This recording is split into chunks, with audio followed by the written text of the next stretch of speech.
Kalau gitu, tolong Pak Nurudin buktikan secara rasional bahwa saya ada di sini. Ya Anda ada. Ya, tahu dari mana ada? Rasional. Tahu dari mana ada? Ya ini saya indera saya Ya, melihat. itu indera rasional. Ya, salah satu pengetahuan rasional itu, maaf Pak, sesuatu yang bersifat indrawi ada secara faktual itu ya rasional gitu loh.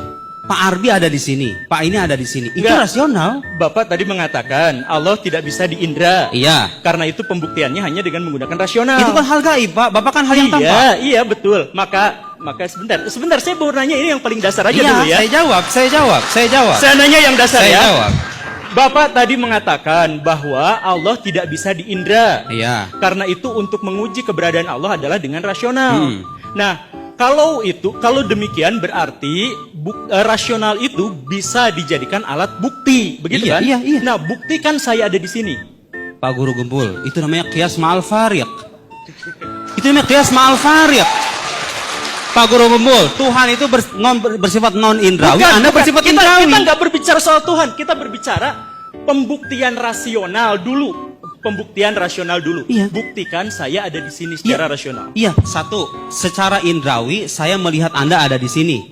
Rasio saya mengatakan bahwa Guru Gembul ada, konsep ada itu konsep rasional loh. Ya, gini, aduh. Iya, secara rasional dia ada, secara indrawi dia juga Gitu. ada, gitu loh. Kan Allah nggak bisa diindra. Iya. Karena nggak bisa diindra, bagaimana cara kita merasionalisasikannya? Dengan sebab akibat yang tadi Iya, itu. betul. Benar kan? Iya. Berarti sebab akibat itu adalah bagian dari rasionalisme. Iya. Maka pertanyaan saya adalah kalau itu dianggap sebagai bukti untuk bisa membuktikan keberadaan Tuhan, Iya. oke, ini jangan dulu ngomong Tuhan ya, jangan dulu ngomong soal Allah Subhanahu wa taala, jangan ngomong soal malaikat dan sebagainya. Ini soal pembuktian rasional. Iya. Coba buktikan secara rasional saya ada di sini. Ya ini semua saya menjawab, tolong jangan dipotong, Pak. Iya, buktikan ya, buktinya adalah Ya sekarang saya jawab, tolong jangan dipotong ya. oke. Saya jawab. Saya diizinkan jawab tidak? Oke. Iya. Mohon jangan dipotong ya. Mohon jangan dipotong. Moderator cukup jadi wasir.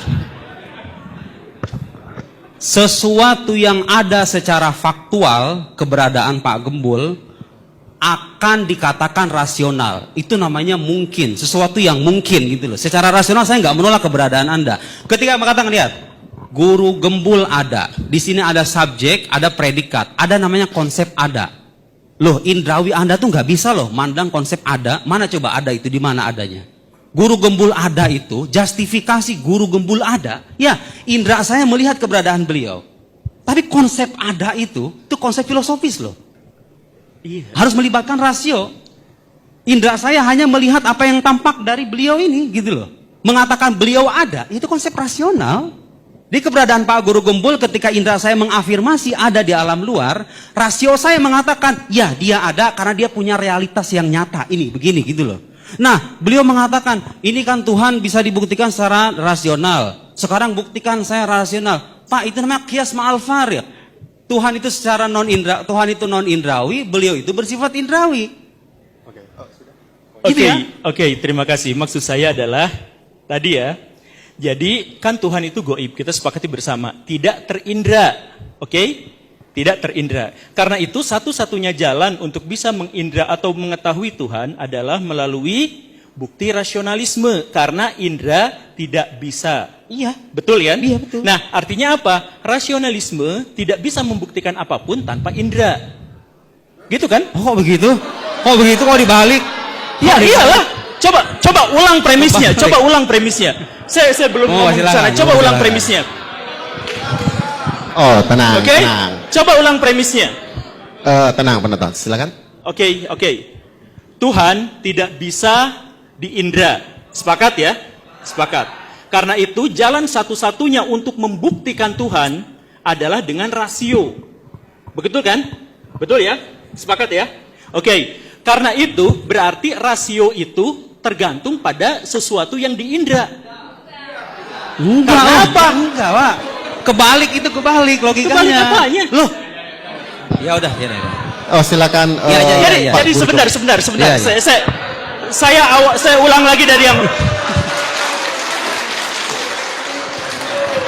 Oke, saya ulang lagi ya. Ini saya bingung siapa sih. Jadi gini nih ya. Allah itu terindra atau tidak? Tidak. Hanya bisa dirasionalisasikan. Berarti Allah tidak terindra, tapi kita hanya bisa merasionalisasikannya saja. Berarti artinya, kalau misalkan ada pertanyaan saya di sini, bisa nggak dirasionalisasikan? Bisa setelah diindra dulu. Betul ya? Saya bisa dirasionalisasikan setelah diindra dulu. Nah, karena kelihatan. Lalu bagaimana menyusun rumus-rumus rasionalisme tanpa mengindranya dulu? Oke? Bagaimana kalau misalkan saya ulang lagi ya. Allah tidak bisa diindra. Karena itu untuk membuktikan keberadaan Allah adalah dengan rasionalisme. Betul kan? Nah, sekarang berarti pembuktian rasionalisme, sekarang saya ada di sini. Dari mana bukti saya ada di sini? Diindra dulu, baru dirasionalisasikan. Lalu bagaimana memahami Tuhan yang tidak diindra dulu, tiba-tiba bisa dirasionalisasikan? Beda karena Allah itu gaib. Apa? Anda gak punya Tuhan? Anda bukan Tuhan. Oh, iya, karena saya bukan Tuhan.